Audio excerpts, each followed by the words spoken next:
There are many people who try and prove their belief, not through hard evidence, but by some kind of persuasion method.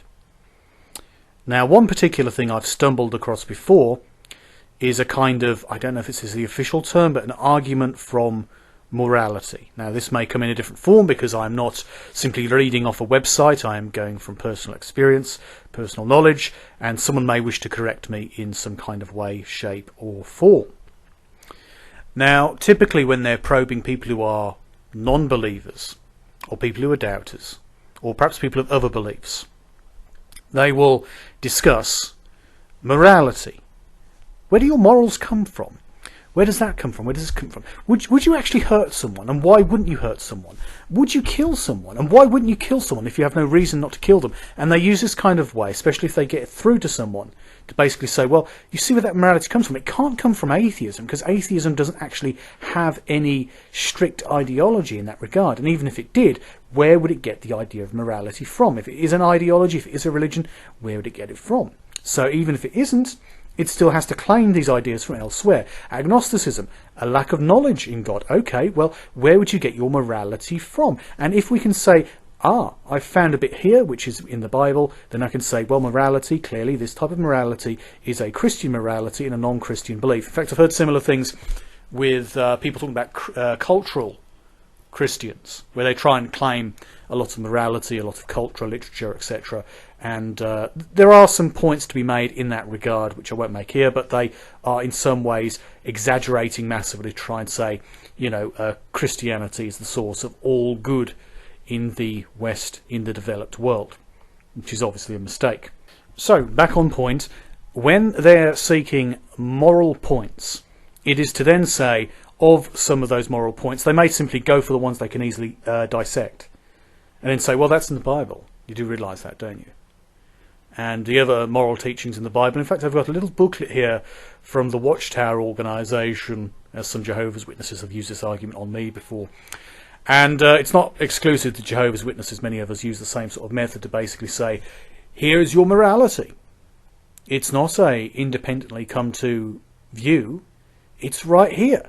And this book, it's been this way to some greater or less degree for, centuries, obviously, because we've got a series of books in the Bible before it's fully collated. Obviously, it's a different story, but the actual Bible, the bibliography of the bibliography of the actual Christian faith. Although there's several books which aren't in there. The Roman Catholics, I think, have 2 more books than the standard Protestant Bible. It varies. And obviously other sects have different books in some cases, like the Mormons have their own Book of Mormon, but they also have the Bible as well, but that's a whole other story. In any case, they'll say, this is where your morality comes from. But the thing to notice, and this is what you'll notice if you're being critical, is they've gone to their strong suit. They haven't gone to something which you're saying about suffering and how we can recognise suffering, and suffering exists in this regard, and we can actually say that something is not in fact moral because of this, like for example the suffering of animals or whatever the case may be, which can be come to quite easily. You can come to that quite easily by actually pondering in a very sound and independently philosophical way, independent from the Bible, from religion, from the idea of God. They ignore that and focus on other ideas usually, because it's easier to go for something which is a easier egg to crack, or I don't know, something easier to focus on, something easier to break down. And that's understandable, because you're going to do that, aren't you? If you want to basically get as many people on side as possible, you're going to go the easy route to get through it, get them on side and say, well, maybe you should consider one of our leaflets, the Watchtower magazine, or the Awake magazine. So I'm talking about Jehovah's Witnesses in this context, but you could use any number of other sects who have similar publications, similar works, like outspoken evangelical groups. They're quite similar in some ways. They share propaganda. They might want you to buy a book, perhaps. But broadly speaking, they're all about the same sort of thing, or using the same sort of method. So they focus on these moral points and then lead you to where it is in the Bible, and interpreted works like these extra text magazines, etc., to help to break it down and then tell you what it means and why people believe that and why it should be accepted, and why, well, you can believe this and be perfectly moral, and you won't be any less moral if in fact you go for a religious view. Now, why have they gone down this route? Well, it is to get to the root as they see it, the root of morality, which to them is in fact their holy text and the people behind it, I suppose.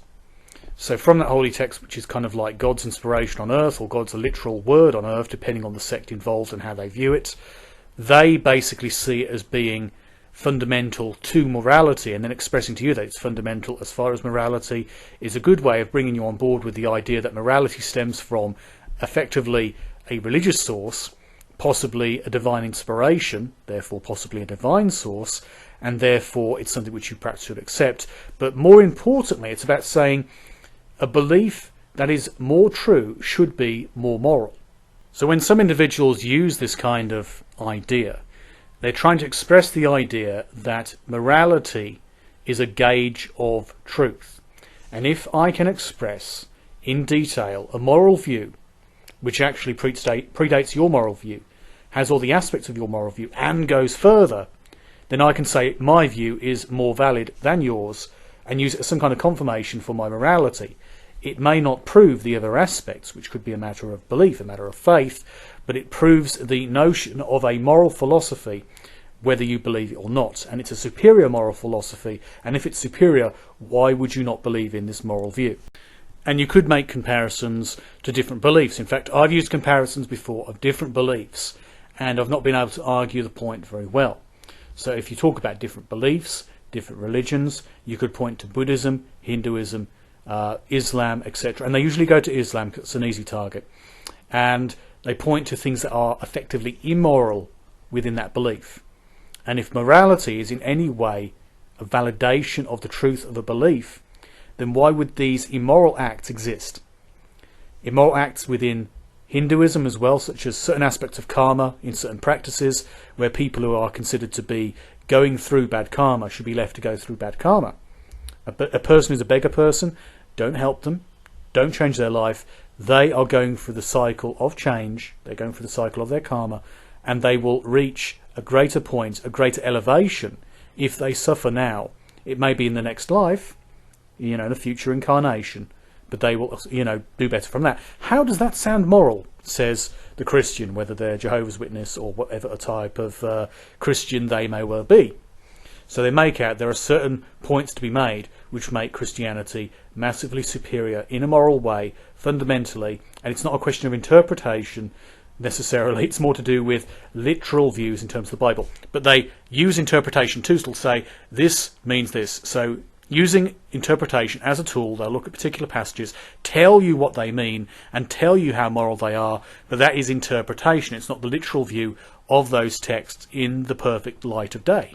But the point is, whichever way the person you're engaging with, if you are the Christian who's trying to convert someone or trying to get a message through in this method, using this method to basically convince people that you're the more moral person, you have the more moral belief, and therefore why should you not accept this very, very moral view, a strong moral position, you have to go through the process of, effectively, if they throw back with religion, you have to say why that religion is not moral. West African witchcraft. Some people kill babies in West African witchcraft. You need things to fire back. You need things to say, well, we have this morality written down. Where's their holy book? When was that written? How was it written? And we can still point at more because we've got this big, easy to interpret, book, a book of books. The Bible is a book of many books. And so as a result, you can then say, we have the superior morality. And as I say, there are many supporting texts, things brought out by different organisations to help them to express their belief in the best possible way. And so as a result, a person from a position of asking, where does your morality come from? And then picking out the thing they can latch onto, and then dragging you along for the journey to say, morality is the gauge of what is true, or at least it's a strong gauge, it's not necessarily the only gauge. And then moving through the idea that, well, morality comes from here, your morality comes from there, and, I can prove this is more moral than other religions. By going through this kind of process, it could come in different ways, in different methods.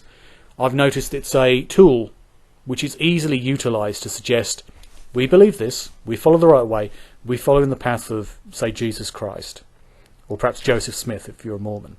I suppose that's Joseph Smith and Jesus Christ if you're a Mormon, so extra points.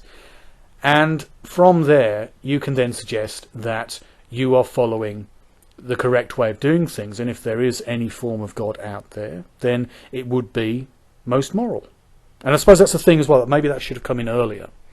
The idea that if you're going to follow any belief, and if there is superior morality, not merely is a belief a sign of like effectively superior, but through its morality, and therefore arguably more true, and it's all arguable, I suppose, but it's not very good, then logically, if there was some kind of higher power, a god or otherwise, it would be, logically, if there is good in the universe, there would be the need for that god, that deity, to be most moral. And which religion teaches the finest morality and the most commandments from God, the most messages from God about morality and how to be moral?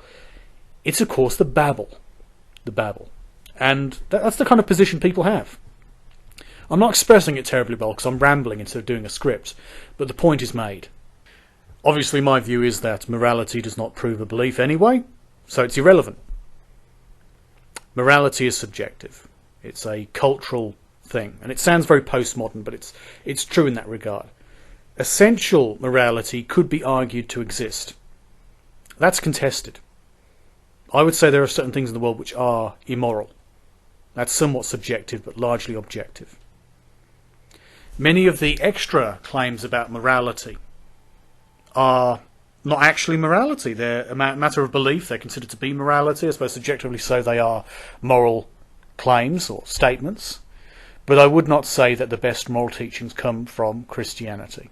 Many of them, but also many of the worst ones, claims that you should not allow a witch to live, that you should stone to death homosexual people, that you should not allow a woman to teach, well, at least not teach males, and so on and so forth. There are many things that are mainstream key factors in the Old Testament and the New Testament which are not moral teachings. And if you look at many of those ideas, you'll realise morality does not belong to Christianity. Christianity is not the most moral belief. It simply has an awful lot of them, an awful lot to, wade through if you need to. If you need to pick out something, you'll find something there. A lot to interpret, so if you want to interpret something in the right kind of way to suit your argument, you can do.